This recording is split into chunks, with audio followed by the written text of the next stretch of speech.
Hi, I'm Jaden. And I'm Purva, and today we're here to discuss some common misconceptions about joining the orientation team.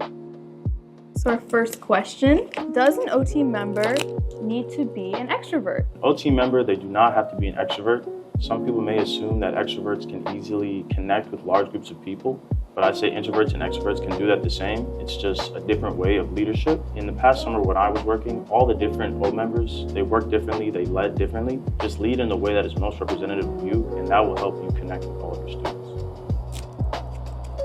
All right, so does an OTeam member build relationships on such a large team? I found my best friends working my first summer as an orientation leader. My second summer as an orientation coordinator, I got to develop even more amazing connections with my team that I led. One very unique aspect about working on the OTeam is you get provided housing for the summer. Not only do our team spend a lot of time together during training and during sessions, but our time in the evening and the weekends when we're free is also often spent together doing a lot of fun things such as going to the beach, amusement parks, the city. So that really brings us close together like a family by the end of the summer.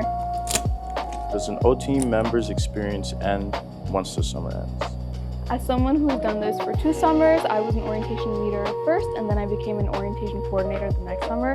I can say absolutely not. Your experience absolutely continues on after the summer ends. Besides the amazing friendships that I continue to nurture, there were also a lot of involvement opportunities through orientation. For example, you can be a part of fall recruitment, which is really fun. You can be a part of spring orientation that happens in January, but also there are professional development and leadership opportunities that you can access through the orientation team. After that summer where you are working as an orientation leader, you're going to see all the different students that you met, like in the fall semester, spring semester onward. So it's very rewarding to just see those students, interact with them and hear how they're doing. So that also just continues the experience after the summer. Does an OTeam member need prior involvement on campus? To be an orientation leader, you do not need prior involvement on campus. A lot of people actually start it as their first job. So if you haven't had any prior working experience, do not be worried. This can definitely be that first one for you. It teaches you a lot about yourself, how to interact with people, which is very helpful. In the case that you want to be an orientation coordinator, there is a requirement to have prior leadership or involvement on campus. In my case, I was an orientation leader first, so that counted as my involvement on campus. If you have other positions within Rutgers or outside of Rutgers, if you're on an e-board, if you're serving leadership in other ways, that can absolutely count towards your experience that you need to be an orientation coordinator.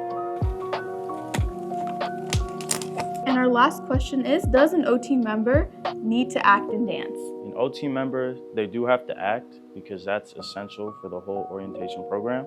However, they do not have to dance, but it is highly encouraged. I'd say the dance really helps get the students involved and engaged. And it also picks up the energy because from all the presentations and sitting, it can get a little long. So the dance kind of breaks up that time and just helps get everyone involved.